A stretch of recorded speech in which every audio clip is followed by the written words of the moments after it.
Ei, gente, boa noite, sejam todos bem-vindos. Eu sou Jéssica, psicóloga especialista em neuropsicologia, e aqui nesse canal eu sempre ensino você, psicólogo e neuropsicólogo, a terem sucesso na neuropsicologia infantil. Bom, hoje eu vou explicar para vocês como a gente começa na avaliação neuropsicológica infantil.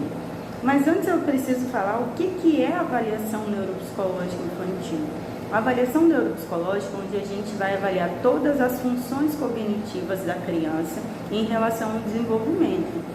Na avaliação, a gente vai perceber se essa criança está desenvolvendo quando é o esperado ou não, se ela não está desenvolvendo quando é o esperado. A avaliação também, a gente compara a criança com ela mesma, entende?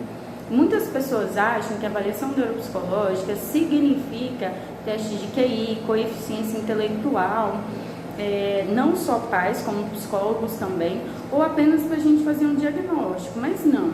A gente faz sim a avaliação neuropsicológica, a gente tem um nível de QI, mas não é só isso, né, do coeficiente intelectual.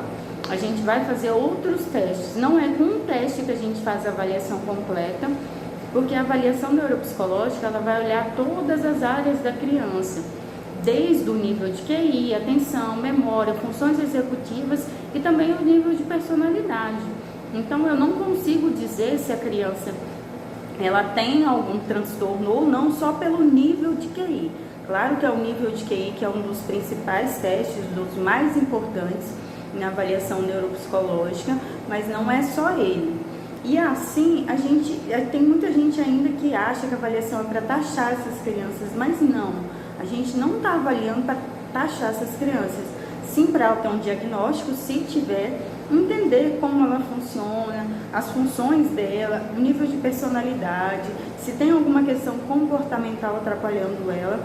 E esses níveis comportamentais que atrapalham, às vezes sim e às vezes não, assim a gente consegue entender, né? E assim, uma das vantagens de fazer a avaliação neuropsicológica antes da psicoterapia é uma das principais que eu sempre falo, é entender como é que essa criança está funcionando, né? Entender se essa criança está funcionando da forma que deveria, a psicoterapia está funcionando da forma que deveria, se as funções cognitivas estão preservadas, né? Então, assim, é super importante, antes de eu iniciar, né, o processo de avaliação em algumas crianças, que isso tá em outro vídeo, tá? Aqui do canal, então vocês olham lá. É importante a gente fazer a avaliação. Não são todos os atendimentos infantil que eu faço, mas eu sempre oriento aos meus alunos, os meus alunos que eu supervisiono, sempre que eles puderem, entenderem necessário fazer essa avaliação. É assim, uma vantagem, a primeira vantagem é você entender o funcionamento, e a segunda vantagem é saber quando encaminhar esse paciente, porque às vezes a gente entende que não é só necessário a psicoterapia, a gente necessita de um médico, neurologista, psiquiatra, a gente necessita às vezes de uma fono, de uma fisioterapeuta, de um neuropsicopedagogo. Isso é uma junção, só que isso eu só consigo ver depois da avaliação, para quem eu vou encaminhar, porque eu consigo perceber o prejuízo dessa criança, né? Isso tudo ajuda o paciente a evoluir. Então, quando eu falo que meu paciente teve evolução, melhorou e ajudou, eu avaliei, eu entendi se as funções cognitivas dele estão preservadas e eu consigo saber o que tratar, sabe? Assim, as vantagens principais são essas: tratar essa criança, né, como é o que é esperado, e a segunda vantagem é encaminhar para o profissional adequado. Às vezes a gente acaba encaminhando e não é para aquele profissional. Então é super importante, né, fazer esse processo, saber quando encaminhar para o seu paciente evoluir, né?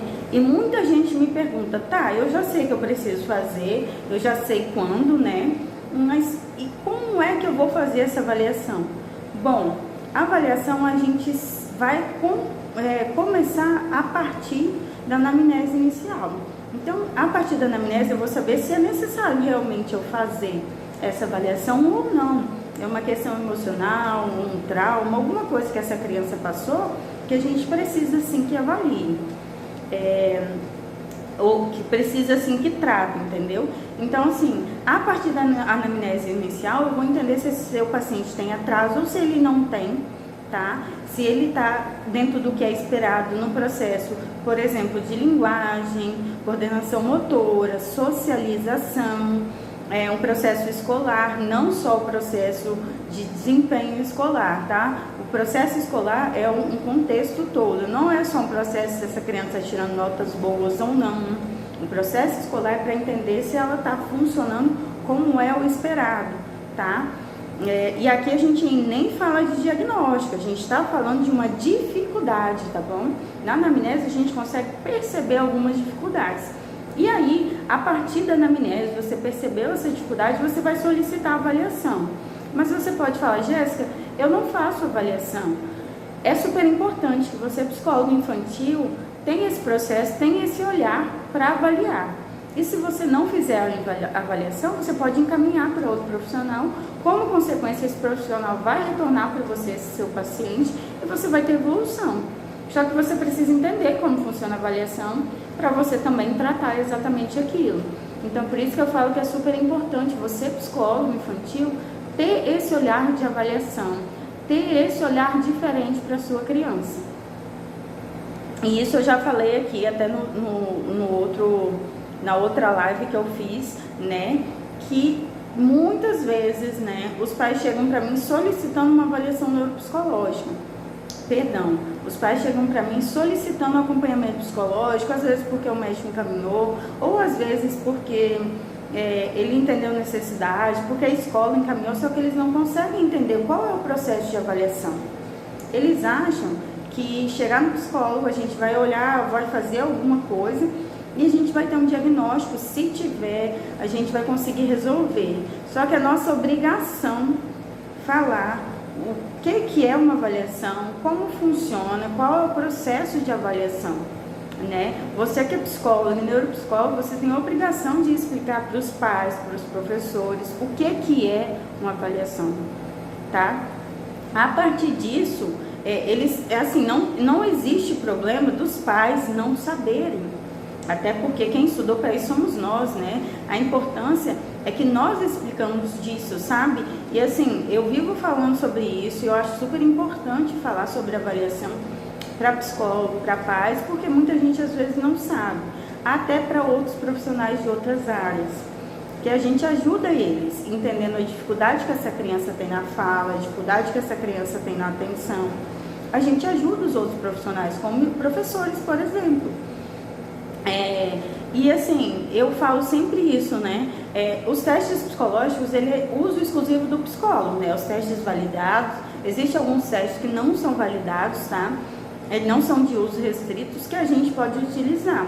Mas os testes psicológicos, a grande maioria, ele é de uso restrito do psicólogo. E aí, sendo de uso restrito, é muito importante que eu fale sobre ele, né? Que eu explique sobre ele. Então, uma das coisas que eu sempre falo com vocês, não deixem, gente, de falar da avaliação neuropsicológica, porque isso é nosso, né? Isso é de uso exclusivo nosso. O médico pede uma solicitação de uma avaliação, porque ele não pode fazer avaliação neuropsicológica, porque ele não pode fazer avaliação de teste, entendeu? E aí a gente sabe que alguns transtornos, ele só é diagnosticado com um olhar clínico, né? Ele é clinicamente diagnosticado porque não tem nenhum exame de sangue que faça isso. E a avaliação neuropsicológica, ela é um auxílio para os médicos, ela é um auxílio para os outros profissionais, para uma fono, auxílio para um fisioterapeuta, auxílio para um neuropsicopedagogo, é um auxílio para entender como funciona essa criança. Lógico que o único que pode fazer o diagnóstico é médico, eu não estou aqui tirando isso deles, em nenhum momento eu digo isso, só que a gente auxilia eles com isso.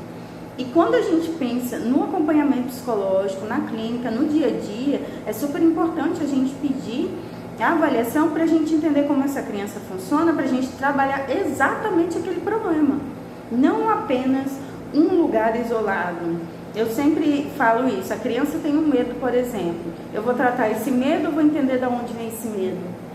Então, eu digo que nós psicólogos, a gente vai tratar a causa do problema, não o problema. Um problema de ansiedade, a gente precisa entender aonde está essa ansiedade. Não só tratar a ansiedade. E aí os outros profissionais, eles vão trabalhar com isso também. Quando eu trato a causa, eu tenho resultados com eficiência. Como consequência, eu tenho desenvolvimento do meu paciente. E quando ele desenvolve, a gente dá alta ou diminui a frequência. A gente sabe que alguns transtornos é importante sempre manter o acompanhamento psicológico, a psicoterapia por um tempo. Mas eu já tive muitos pacientes que eu dei alta, que eu entendi que aquele problema necessário, a gente trabalhou o transtorno e melhorou, eu dei alta. E em outro momento retornou, porque tinha outro problema, não só com o paciente com transtorno, com outros também, entende? E eu sempre digo, ninguém vai para o psicólogo porque tá bem, ele vai porque ele precisa resolver alguma coisa. E nós, psicólogos, temos que ter esse olhar diferente para esse seu paciente. Assim que você tem esse olhar diferente, o seu paciente desenvolve, você tem evolução com o seu paciente, você vai ter outros pais te indicando e você pode ser referência, entende?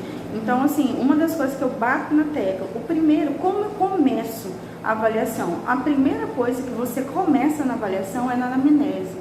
A partir da anamnese eu vou saber quais testes utilizar, eu vou saber qual é a suspeita diagnóstica dessa criança. A suspeita é uma suspeita, não é um diagnóstico. Se eu tenho uma suspeita diagnóstica nessa criança, eu vou saber como ela funciona, eu vou saber qual é o prejuízo que ela tem, eu vou avaliar exatamente o prejuízo que foi observado, tá? Eu vou direto ao ponto. Pode ser que ali eu imagino que seja um TDAH, por exemplo, e eu não encontre nada. Muitas vezes eu não encontro, que bom, entende? Só que a partir da anamnese a gente tem esse olhar. E eu não consigo dizer, mas Jéssica, qual teste que eu vou utilizar? Existe alguns testes padrão, como o VISC, por exemplo, que é um teste padrão ouro que a gente utiliza na neuropsicologia, mas outros não, porque eu não sei qual é essa dificuldade. Então, eu não consigo falar que pelo TDAH eu vou usar esse teste para avaliar um TDAH. A gente vai avaliar a criança. Eu não vou avaliar um TDAH, que é uma das coisas que eu bato na tecla. Eu não vou avaliar um autismo. Eu vou avaliar a criança. E se tiver prejuízo, ok, a gente vai tratar esse prejuízo, tá? Então, assim, o início é sempre na anamnese inicial, com os pais e responsáveis, quando eles fizerem, com o relatório da escola. Então, uma das coisas que eu sempre peço, para entender essa criança, como que ela está na escola, como que ela está desenvolvendo, se tem alguma dificuldade. O início é a partir disso. Se ela tem alguma dificuldade que foi observada por mim, pela anamnese e pela escola, sim, eu vou solicitar uma avaliação. E se não tem, ok. A partir dessa dificuldade, eu vou selecionar os testes.